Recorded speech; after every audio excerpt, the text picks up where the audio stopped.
प्रितीच्या भावान भयणो, ह्या दिसांनी आमी पळयता जेजू आपल्या शिसांक जायते शिकवण दिवन तो तांकां चतूर करता, तो तांकां शिटकायता एक खऱ्या शिसाचें जिवीत कशें आसूंक जाय तें. आनी ह्या दिसांनी आमी पळयलां जेजू पिड्याची खबर करता आनी आजूय आमच्या शुवर्तमानाकूय आमकां ही मेळटा.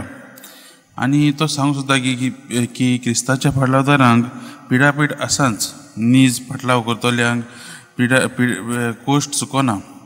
आनी हें आमी जेजूच्या उतरांनी आयकलोलें आसा. दुसऱ्या शुभवर्तमानांतूय आमी पळयता जोवाच्या 15व्या वसरांत जेजू म्हणटा, ताणें म्हाका धुमाळो दिला, ती तुमकांय धुमाळो दितली.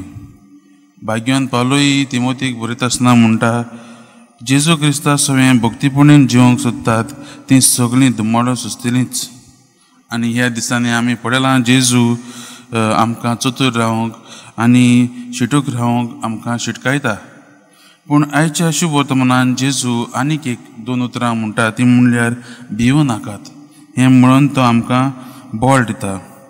जेजूची ही उतरां आमकां ताच्या फाटल्या उदारांक गरजेची, कित्याक दुस्मान आसा म्हूण जाणा जावंक घेवंक आमकां शिटूकसाण गरजेची. त्याच बरोबर पिडापीड तशेंच कोश्ट पडटा तेन्ना भियेनासतना मुखार वचूंक आमकां जेजूचो आदार जाय. आनी ताकाच लागून जेजू ही उतरां उलोवन आमकां बोल दिता. आमी कोणाक भिवंक जाय तें आनी कोणाक भिवूं नाका तें आयज आमकां जेजू सांगता. जे कोण कुडीचो आनी आत्म्याचो नाच करता तांकां न्हू, पूण जाचे कडेन जे कोण कुडीचो नाच करतात न्हय, पूण जाचे कडेन कुडीचो आनी आत्म्याचो नाच करूंक जाता ताका भिवंक.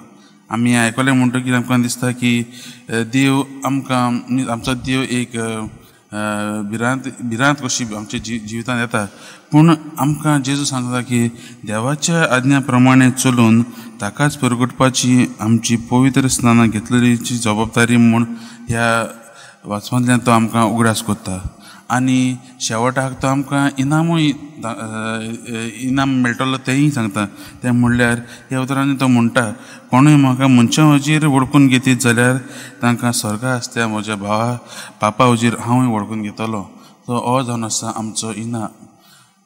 मोगाच्या भावान भयणो, जायते फावटी आमच्या जिवितांत कसलें पिडापीड येयलें जाल्यार आमी तें फुडें करचे सुवातेर आमी भियेता. कित्याक आमी तरी स्वताक फुडें केलें जाल्यार आमच्या जिवितांत आमी समाजा कडल्यान आमचो संबंद तुटूंक येता. वो स्वत उलयलें जाल्यार आमकांच कोणूय मानून घेवचें ना म्हूण आमकां दिसता.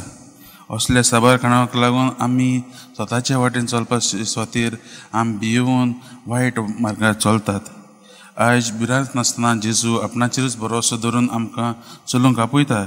आनी ताकाच लागून आमी भियेनासतना मुखार वचूंक कशें गरजेचें काय. आमी भियेनासतना मुखार वयतलीं जाल्यार आमी जेजूकूच वळखूंक जाय. आमी सदांच दिसपटी पवित्र पुस्तक वाचतात आसतलीं. हेंच जावन आसा आमकां एक हाती देवान दिल्लें आसा, तेंच आमी आमच्या जिवितांत लावन जेजूचेच उतराचेर आमी पाळो दिवंक आमकां गरजेचें. दुसरें म्हणल्यार जेजूच्या सांगातांत रावन, जेजूकूच आमी चिटकून रावन ताचेच भितर आमी रिगून रावन आमी आमचो भावार्थ गोड करूंक गरजेचो. आनी तिसरें म्हणल्यार जेजूच्यो शिकवण्यो आमच्या जिवितांत लावन घेवंक. आमकां जेजू जायत्यो शिकवण्यो दिता.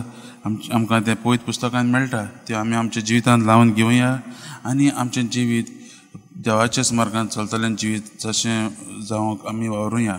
तर मोगाच्या भावान भयणो, आयच्या ह्या शुभ वर्तमानाचेर आमी नियाळ करता आसतना भियेनासतना जेजूच्या गवाय जावंक आमी वावरुया.